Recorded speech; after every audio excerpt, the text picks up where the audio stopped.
आइए एक एग्जांपल देते हैं और ये जो मेथड है, जो वर्किंग स्टेप्स है, इसको क्या करते हैं उसमें अप्लाई करते हैं। इन जनरल फंक्शन हम कोई भी एफ ऑफ एक्स वाई ले लें। नाउ अगर इस पर्टिकुलर पार्शियल डिफरेंशियल इक्वेशन को हमें सॉल्व करना है तो अगेन या तो डी फॉर्म में भी आपके पास एक्सप्रेशन लिखा जा सकता है या डेल टू के फॉर्म में भी एक्सप्रेशन लिखा जा सकता है। तो अगेन ये डी फॉर्म में एक्सप्रेशन है, वेयर कैपिटल डी को आप लोग समझ सकते हैं ये क्या है, डेल बाय डेल एक्स है, और कैपिटल डी डैश की जगह क्या होता है, डेल बाय डेल वाई है। तो ये जनरल नोटेशन है। अगर आप राइट हैंड साइड में देखें तो ये कॉम्बिनेशन है, ये क्या है, एक कॉम्बिनेशन है फंक्शन का y का किसके साथ, एक्स के साथ, और माइनस ई की पावर x का, या आप समझ सकते हैं y minus one into function of x का है। तो दैट मीन्स अगर केवल e की पावर x होता तो उसके वर्किंग स्टेप से हम सॉल्व कर सकते हैं, केवल y होता तो हम x की पावर m y की पावर n के टाइप से सॉल्व कर सकते हैं। तो ये क्या है, फंक्शन है, कॉम्बिनेशन है, y माइनस वन का e की पावर x के साथ कॉम्बिनेशन है। तो सबसे पहले इस पर्टिकुलर पार्शियल डिफरेंशियल इक्वेशन को सॉल्व करने के लिए हम क्या करेंगे, कॉम्प्लीमेंट्री फंक्शन निकालेंगे और फिर फर्दर हम क्या निकालेंगे, पर्टिकुलर इंटीग्रल निकालेंगे और उन दोनों को एडअप करेंगे तो हमारे पास क्या हो जाएगा, रिक्वायर्ड सॉल्यूशन आ जाएगा। तो यही हमारे पास सॉल्यूशन होता है। तो सबसे पहले कॉम्प्लीमेंट्री फंक्शन निकाल लें। सो कॉम्प्लीमेंट्री फंक्शन के लिए क्या करते हैं, डी की जगह कैपिटल डी की जगह एम और डी डैश की जगह क्या पुट कर लेते हैं, हम लोग वन पुट कर लेते हैं। कॉम्प्लीमेंट्री फंक्शन क्या हो गया हमारे पास, डी की जगह हम लोग क्या पुट कर दिया एम और डी डैश की जगह क्या पुट कर दिया वन। तो यही ऑक्सिलरी इक्वेशन हम जिसको क्या कहते हैं, ऑक्सिलरी इक्वेशन कहते हैं। तो एक ऑक्सिलरी इक्वेशन बन गई, यहाँ से एम के रूट्स हम लोग फाइंड आउट कर सकते हैं। तो फैक्टर मेथड से भी इसको हम लोग फाइंड आउट कर सकते हैं।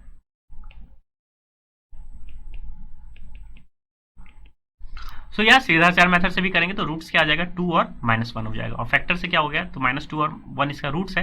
तो ओवरऑल हम क्या लिख सकते हैं इसको, m-2 और m+1 की इक्वल टू 0। तो m के दो रूट्स आ गए हमारे पास।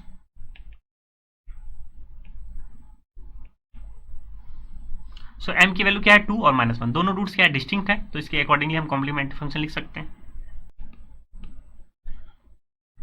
तो कॉम्प्लीमेंट्री फंक्शन हमारे पास अवेलेबल हो गया, f1 y plus 2x, again y plus m1x plus f2 y plus m2x। तो m1 की जगह 2 है और m2 की जगह -1 है, उसकी वैल्यू हम लोग पुट कर लिया, तो कॉम्प्लीमेंट्री फंक्शन आ गया। नाउ जो मेन टॉपिक है इस पर हमें पर्टिकुलर इंटीग्रल निकालना है।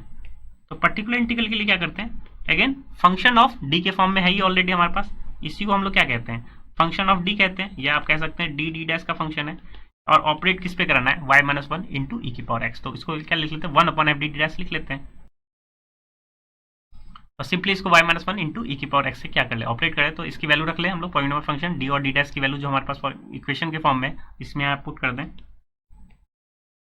सो नाउ जो वर्किंग स्टेप्स का सबसे पहला स्टेप क्या है, इसको हम फैक्टर कर लें। तो ये तो हम जानते हैं कि इसका फैक्टर क्या है, 2 और -1 है, क्योंकि m डी की वैल्यू m है और डी डैश की वैल्यू 1 है, तो फैक्टर क्या था, 2 और -1। तो सिमिलरली इसको हम लोग क्या लिख सकते हैं, capital D minus twice time D, और फिर कैपिटल डी और माइनस माइनस प्लस क्या कर सकते हैं, डी डैश के फॉर्म में लिख सकते हैं इस पूरे एक्सप्रेशन को।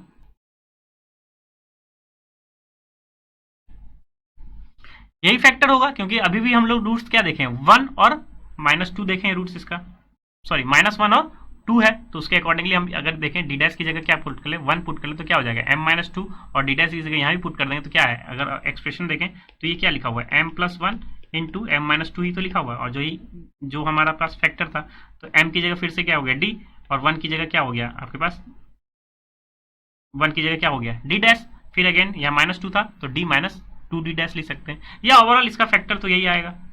तो हम ऑलरेडी फैक्टर निकाल चुके हैं तो उससे रिलेट कर रहे हैं। तो ओवरऑल हम D square minus D D dash minus 2 dash square को क्या लिख सकते हैं, D plus D dash D minus 2 dash लिख सकते हैं। सो नाउ अगर हमने फैक्टर कर लिया तो अगेन 1 प्लस डी डैश को बाद में ऑपरेट करा लेंगे, और सबसे पहले किसको ऑपरेट करा लेंगे, 1 upon D minus 2 D dash को।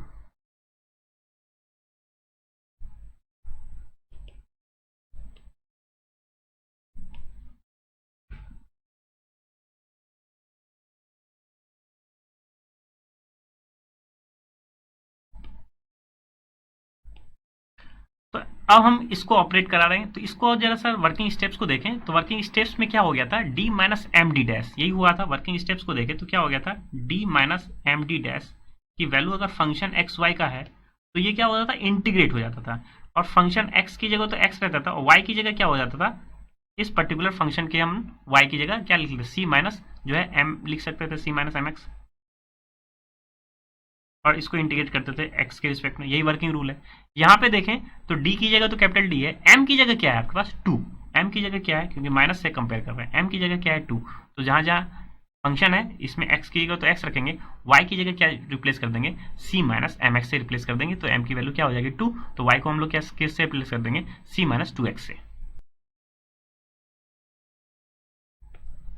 नाउ अब ये पर्टिकुलर जो इंटीग्रेशन है इसको हमें इंटीग्रेट करना है विथ रेस्पेक्ट टू x, तो ये सारे फंक्शन x में है, ये सिंपली आप इंटीग्रेट कर सकते हैं। क्या करेंगे, c माइनस 1 को एक साथ क्लब कर ले और e की पावर x का इंटीग्रेशन कर लें, और फिर ये फंक्शन को आप इंटीग्रेट करेंगे किसके, माइनस 2x इंटू ई की पावर x से। तो ये इंटीग्रेशन का अगर फेस देखें तो क्या हो गया, c माइनस 1 ऑपरेट क्या हो जाएगा ex से, एक ये इंटीग्रेशन कर ले और minus twice time x e की पावर x का इंटीग्रेशन कर ले। तो ओवरऑल आप क्या इंटीग्रेट कर रहे हैं, c माइनस 1 इंटीग्रेशन e की पावर x का minus twice time x into e की पावर x का इंटीग्रेशन करें, तो ये तो इंटीग्रेशन c माइनस 1 ई की पावर x हो जाएगा सिंपली, इसका इंटीग्रेशन तो c माइनस 1 ई की पावर x हो जाएगा। और इसका इंटीग्रेशन के लिए फर्स्ट फंक्शन और सेकंड फंक्शन को यूटिलाइज करेंगे, तो फर्स्ट फंक्शन और सेकंड फंक्शन को यूटिलाइज कर सकते हैं। आइलेट के अकॉर्डिंग आप फर्स्ट और सेकंड फंक्शन मांग सकते हैं, तो आइलेट के अकॉर्डिंग क्या होता है,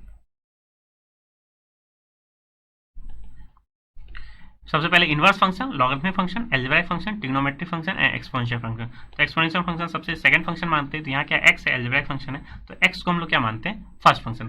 तो first function as it is integration second minus integration of first function का डिफरेंशिएशन और इंटीग्रेशन किसका, सेकंड फंक्शन। तो आई होप ये पार्ट जो है इंटीग्रेशन पार्ट जो है आप इजिली डन कर सकते हैं। मैं डायरेक्ट इसकी इंटीग्रेशन की वैल्यू यहाँ राइट डाउन कर देता हूँ।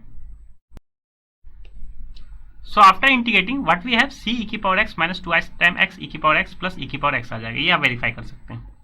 नाउ अगेन अभी कंप्लीट क्वेश्चन नहीं हुआ, अब हमें किस इस जो पर्टिकुलर फंक्शन है इसको किस पे ऑपरेट कराना है, d प्लस डी डैश का।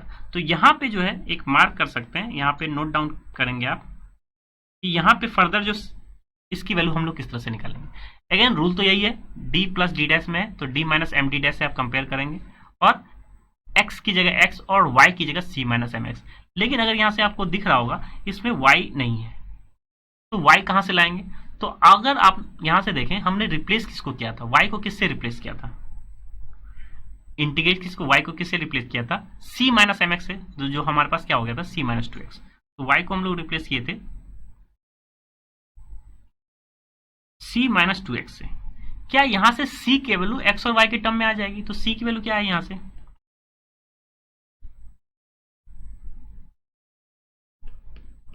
ये c की वैल्यू आ गई। अब ये c की वैल्यू इसमें फर्दर पुट कर देंगे तो ओवरऑल फंक्शन किसका हो जाएगा, x और y का फंक्शन हो जाएगा। तो ये की पॉइंट है यहाँ पे, क्योंकि c की वैल्यू हम लोगों ने कंस्ट्रक्ट किया था, क्यों, क्योंकि जो वर्किंग रूल था उसमें y की जगह हम c माइनस एम एक्स से पुट कर देते हैं। लेकिन एक बार और इसका पर्टिकुलर इंटीग्रल निकालना है, तो जो हम c पुटअप किए हुए थे उसको हम लोग फिर से क्या करते हैं, x और y के फंक्शन में लिख लेते हैं। तो यहाँ c की वैल्यू आप क्या लिख लेंगे, y plus 2x। Now again अब यहाँ पे सिंपली हम जनरल मेथड यूटिलाइज करेंगे। यहाँ फिर किससे कंपेयर कर रहे हैं हम लोग, d minus m d dash से कंपेयर करेंगे, और f ऑफ एक्स वाई की वैल्यू इस पर्टिकुलर इंटीग्रल को निकालने के लिए क्या होता है, इंटीग्रेशन f x y को हम लोग किससे रिप्लेस करते हैं, c माइनस एम एक्स से रिप्लेस करते हैं। अगेन हम क्या करेंगे, इसको इंटीग्रेट करेंगे। अब यहाँ पे जो c माइनस एम एक्स है, m को कंपेयर करें, m की वैल्यू क्या हो जाएगी, माइनस 1 हो जाएगी। कंपेयर करके देखें तो m की वैल्यू क्या हो जाएगी, माइनस 1। तो ये क्या हो जाएगा, इंटीग्रेशन हो गया, y की जगह क्या हो जाएगी आपके पास, y की जगह यहाँ पे क्या हो गया, तो c माइनस एम एक्स हो जाएगी। तो c माइनस m की जगह क्या है, माइनस 1 है, तो क्या हो जाएगी, c प्लस एक्स हो जाएगी। क्यों, क्योंकि m की वैल्यू क्या है, माइनस 1 है इससे कंपेरिजन में। तो y को किससे रिप्लेस कर दें हम लोग, c प्लस एक्स से, और इस पूरे को x के रिस्पेक्ट में इंटीग्रेट करेंगे। नाउ केवल अब इंटीग्रेशन करना है, आपके पास डायरेक्ट क्या हो जाएगा, सॉल्यूशन हो जाएगा। अगेन इसको इंटीग्रेशन करने के लिए क्या करेंगे हम, इसको अगर ओपन कर लिए तो ये हमारे पास वैल्यू हो गई। अब इसको हम लोग इंडिविजुअली क्या कर सकते हैं, इंटीग्रेट कर सकते हैं।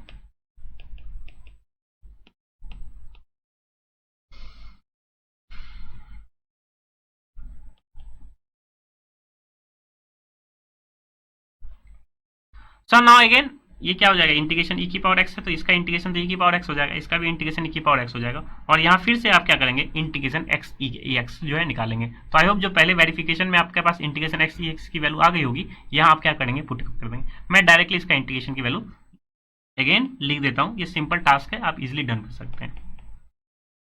सो नाउ फाइनली हमारे पास जो वैल्यू आ गई वो क्या हो गई, c e की power x plus x e की पावर x। लेकिन अगेन यहाँ c हमारा कंस्ट्रक्शन था, हमें फंक्शन की वैल्यू पर्टिकुलर इंटीग्रल क्या चाहिए, एक्स और वाई में चाहिए। तो फिर से इस सी को हम लोग किस पे रिप्लेस कर देंगे, एक्स और वाई से। तो हम लोगों ने क्या एज्यूम किया था, वाई की जगह क्या स्प्लिट किया था, सी प्लस एक्स स्प्लिट किया था। तो यहाँ से सी की वैल्यू क्या हो गई, y माइनस एक्स। अब इस c की वैल्यू हम फर्दर हम y माइनस एक्स रख देंगे। नाउ आपका पास क्या हो जाएगा, पर्टिकुलर इंटीग्रल सॉल्व हो गया। तो इस c की वैल्यू हम रिप्लेस कर दे y माइनस एक्स से। तो इसको यहाँ सिंप्लीफाई कर सकते हैं, दिख रहा है माइनस एक्स की पावर एक्स और एक्स की पावर ई की पावर एक्स क्या हो जाएगा, कैंसिल आउट हो जाएगा। तो ओवरऑल हमारे पास क्या बचा, y इंटू ई की पावर एक्स। तो यही रिक्वायर्ड क्या हो गया आपके पास, पर्टिकुलर इंटीग्रल। तो ये जनरल मेथड से हम लोगों ने सॉल्व किया था। किसको सॉल्व किया, y माइनस वन ई की पावर एक्स, और जिसका पर्टिकुलर इंटीग्रल अगर देखें तो क्या है, y इंटू ई की पावर एक्स आया। तो जनरल मेथड के लिए हम हमेशा फैक्टराइज करते हैं सबसे पहले। अगर इसके स्टेप्स को हम फॉलो अप करें तो सबसे पहले हम फैक्टराइज किए। ये हमारे पास क्या हुआ है, ये जो स्टेप हुआ इसमें हम लोग क्या किए, फैक्टराइज। तो फैक्टराइज हम लोग अगेन हम m और m की वैल्यू निकाल चुके हैं, तो उसके करस्पॉन्डिंग हम सिंपली हम क्या कर सकते हैं, ये इसको फैक्टर के फॉर्म में लिख सकते हैं। नाउ जब हमारे पास फैक्टर हो गया तो इसको स्प्लिट करते हैं। तो सबसे पहले इस टर्म का हम क्या करेंगे, इसका पर्टिकुलर इंटीग्रल निकालेंगे जनरल मेथड से, इस टर्म का।